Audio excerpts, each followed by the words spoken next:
Powered industrial trucks, commonly referred to as forklifts or lift trucks, are used in a wide variety of workplaces. From warehouses to construction sites, forklifts play an important role. From internal combustion engine trucks, electric motor hand trucks, to rough terrain forklift trucks, there are forklifts for just about every need. While forklifts are primarily used to load and unload materials, they are also used for other reasons, such as raising and lowering large objects, moving pallets and items in boxes, crates, and other containers. There are many possible hazards which can occur while operating a forklift.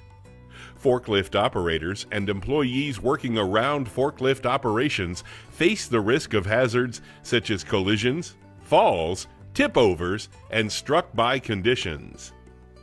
Operating a forklift safely requires preparation, anticipation, and careful attention to maintain control of the vehicle at all times.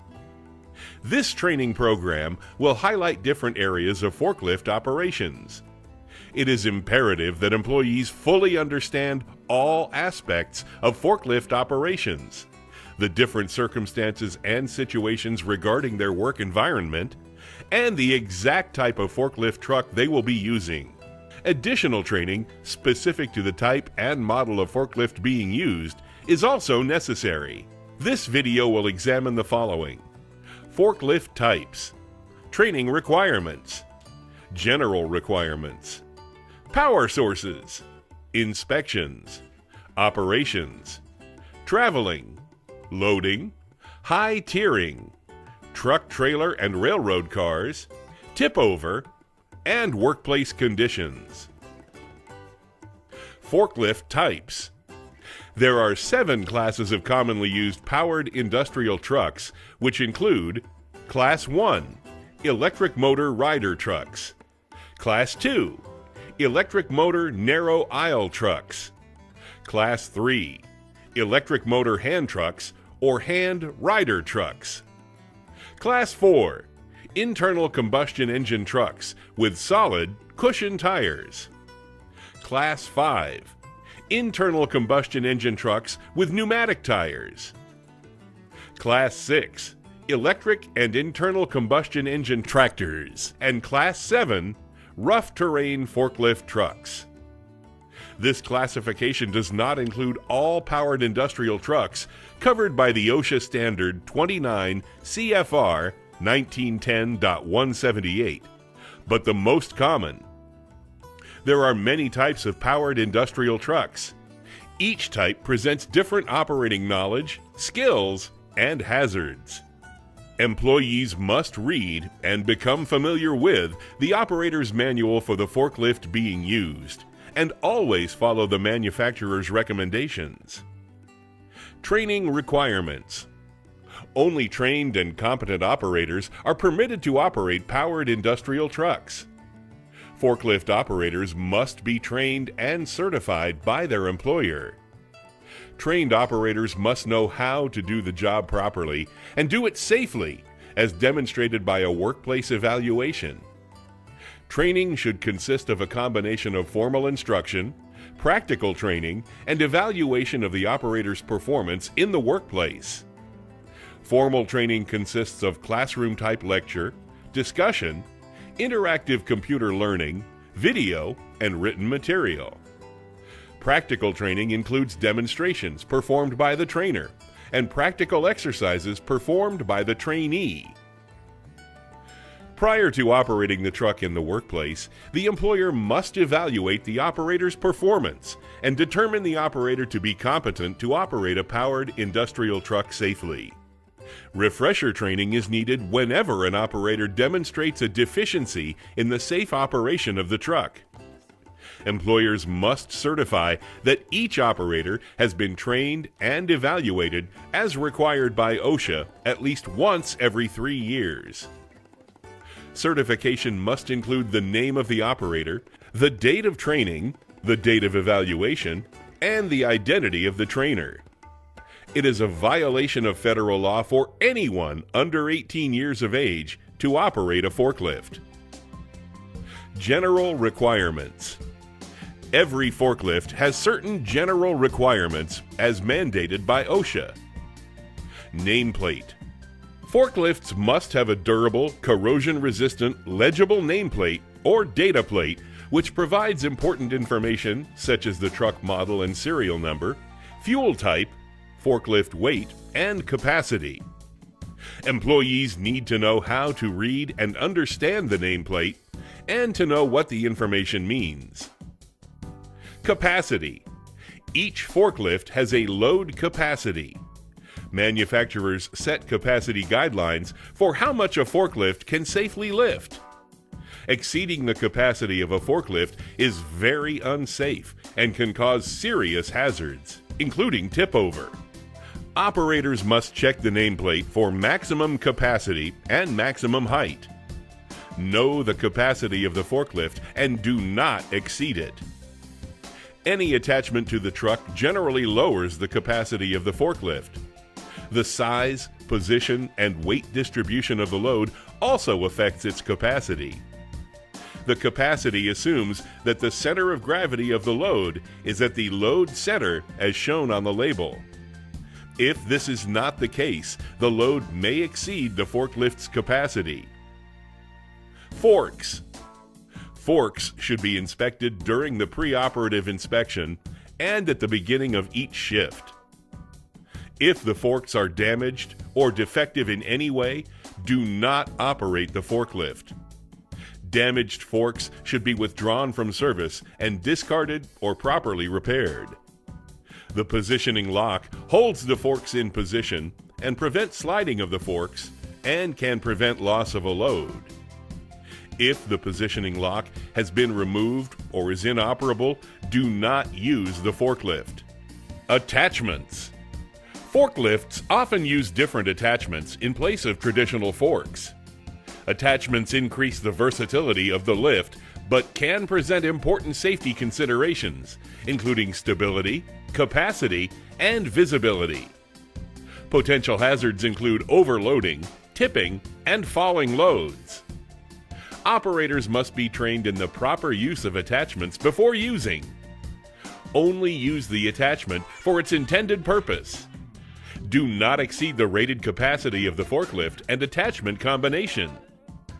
Treat unloaded forklifts with attachments as partially loaded. Attachments should be included in any scheduled maintenance and inspection program. Danger, warning, and caution labels.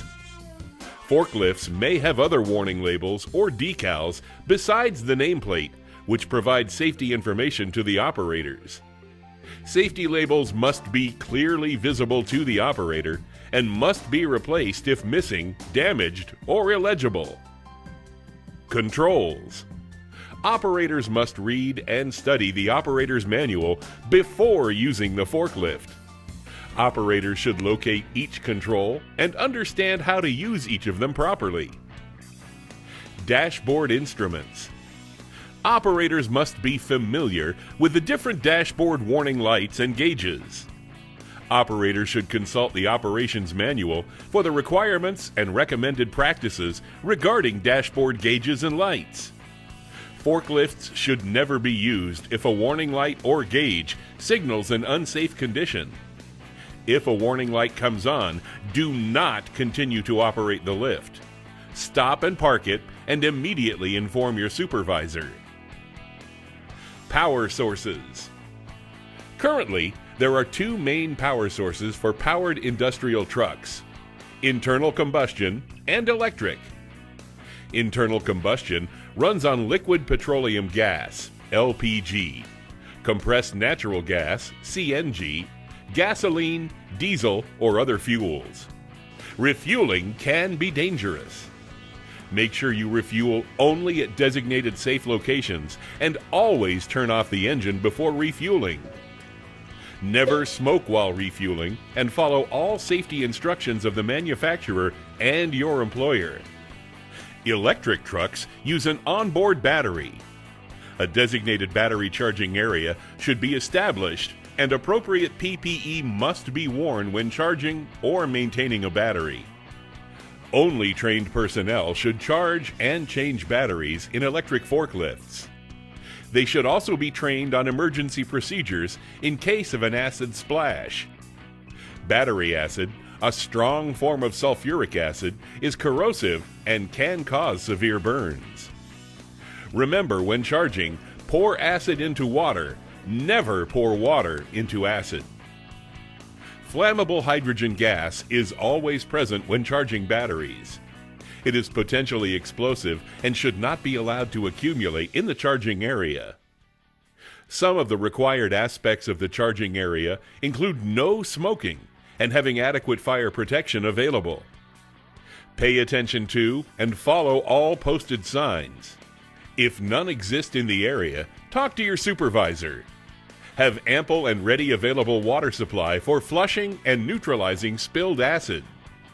An eye wash station should be nearby along with a first aid kit.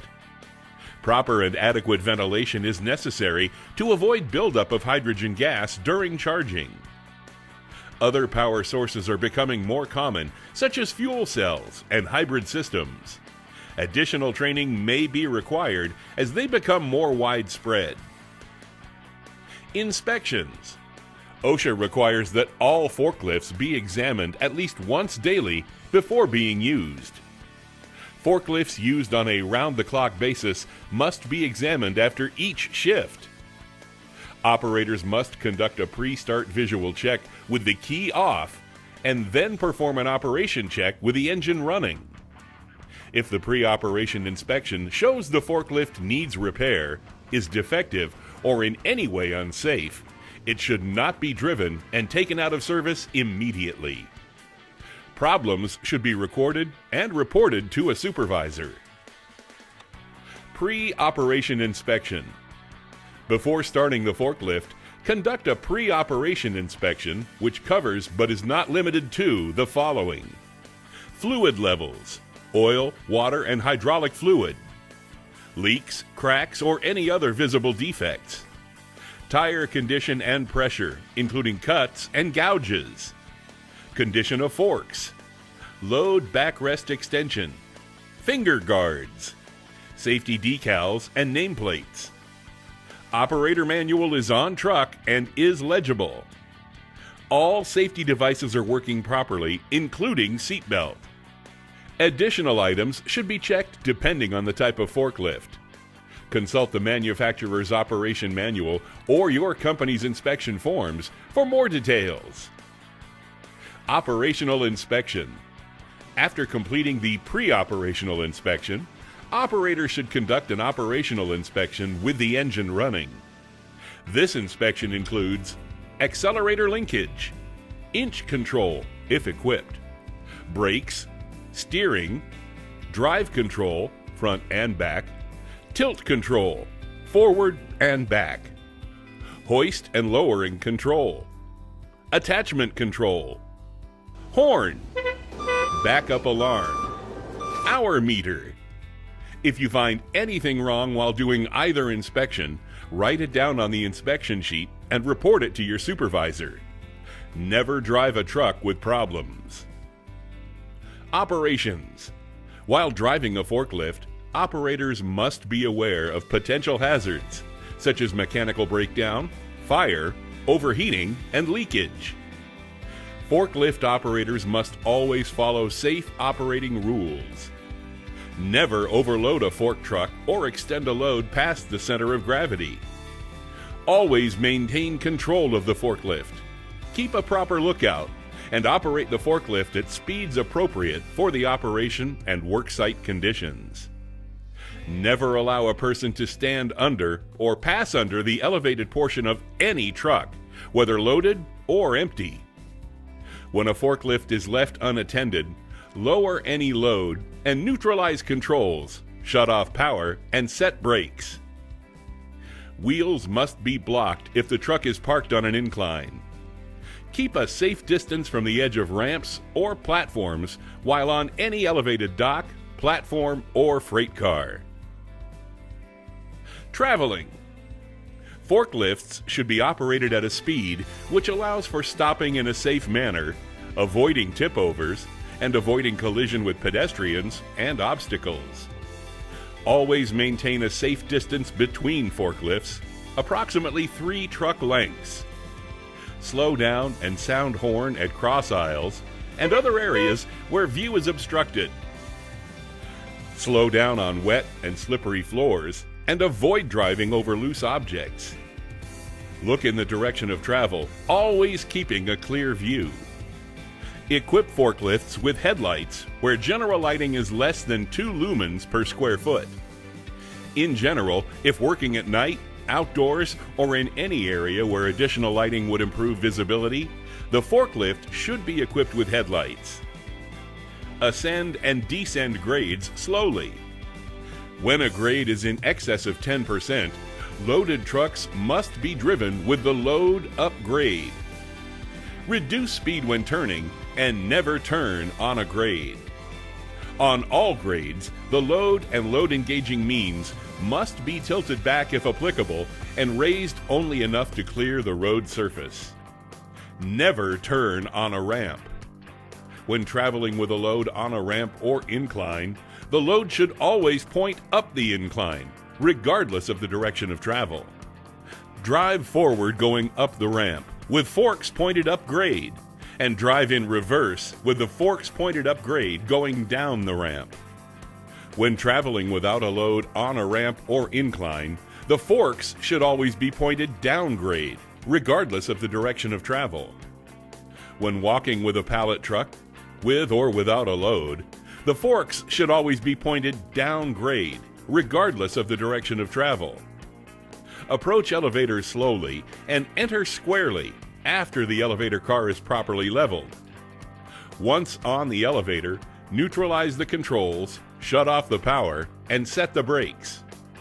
Drive slowly into and out of warehouses or other buildings. Going from bright daylight into a darker warehouse could cause impaired visibility. Stunt driving and horseplay are never allowed.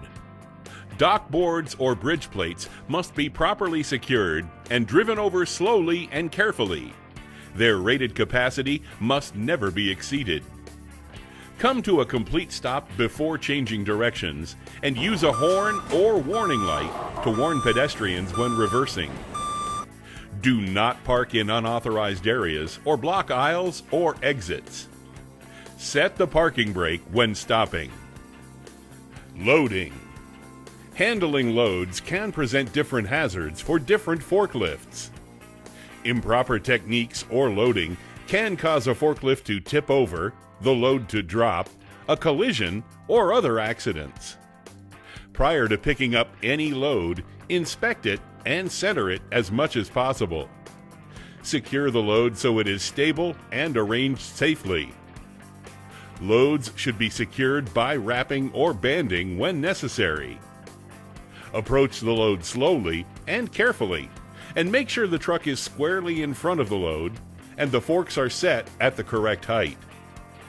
Forks should be placed under the load as far as possible, at least 2/3 the length of the load, and the mast tilted back carefully to stabilize the load.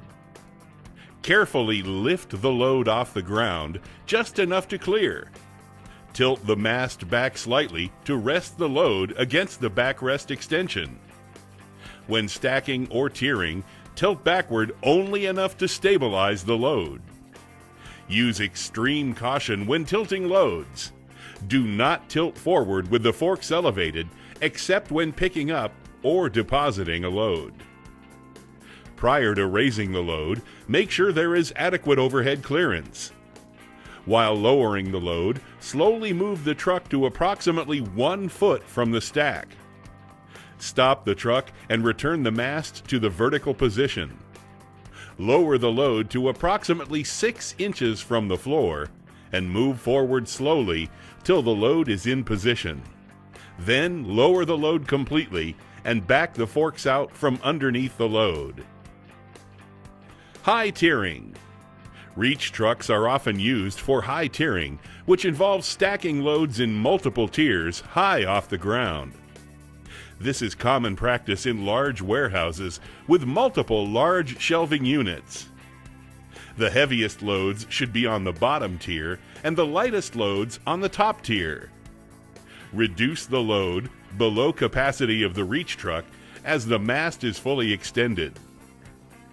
Carefully extend the reach mechanism of the truck forward when depositing the load. Use extreme caution when tilting a load forward or backward, especially when high tiering and on the top tier. Improper tiering of a load can cause a truck to tip over. Truck trailers and railroad cars. Driving forklifts into and out of truck trailers or railroad cars can be very dangerous. Operators should be aware of situations such as falling off a loading dock and slipping or inadequate dock boards. Additionally, trucks, trailers, or railroad cars can move during loading and unloading. Prior to loading or unloading, make sure to set brakes and block wheels of trucks, trailers, or railroad cars. The use of fixed jacks may be necessary to support a semi-trailer during loading and unloading when a trailer is not coupled to a truck tractor. Wheel stops or other approved positive protection must be provided to prevent railroad cars from moving during loading or unloading operations and while dock boards or bridge plates are in position. OSHA has additional safety requirements for dock boards and dock plates, which can be found in the Walking Working Surfaces Standard 29 CFR 1910.26. You should be familiar with these requirements if driving on dock plates or dock boards. If you must drive over a railroad track, do so diagonally whenever possible. Before driving a forklift onto the flooring of trucks, trailers, and railroad cars, check for brakes and weakness. Often, older box cars and trailers have unsafe flooring. Ensure the height of the entry door is adequate to clear the height of the forklift, taking into consideration the height of the loading platform. Drive straight across the bridge plates when entering or exiting the truck, trailer, or railroad car. Do not leave a loaded forklift on a dock plate. Use dock lights and headlights when working in a dark trailer. Sound the horn when entering or exiting the trailer, and stay away from the edge on loading docks. Tip over. There are two basic types of tip overs in a forklift: a forward tip, referred to as longitude tip, and a lateral or side tip. Forklift tip overs are the leading cause of fatalities involving forklifts. For tip overs on a sit-down counterbalance truck, which are the most common, the following tips may save you from serious injury. Don't jump. Stay in the forklift. Hold tight to the steering wheel. Brace your feet. Lean away from the impact. Lean forward. Tip-over procedures vary depending upon the type of forklift. It is important that you understand the type of forklift you are using and know how to protect yourself in the event you are involved in a tip-over. Workplace conditions. Operating a forklift safely also requires awareness of the workplace and the conditions under which you are driving. You must be aware of things such as physical conditions, pedestrian traffic, and loading docks, just to name a few items. All operating surfaces must be strong enough to support the forklift, the operator, and the load. Surfaces should be free of holes, grease, oil, or obstructions. Forklift traffic should be separated from other workers and pedestrians where possible. When it isn't possible, operators must always be aware of the possibility of pedestrians coming into their pathway. Conclusion. Operating a forklift is an important job in most industries. Always know the type of truck you are driving and make sure you inspect it before taking the wheel. Never overload your truck or drive too fast for conditions. Be safe while driving the forklift every day, every time.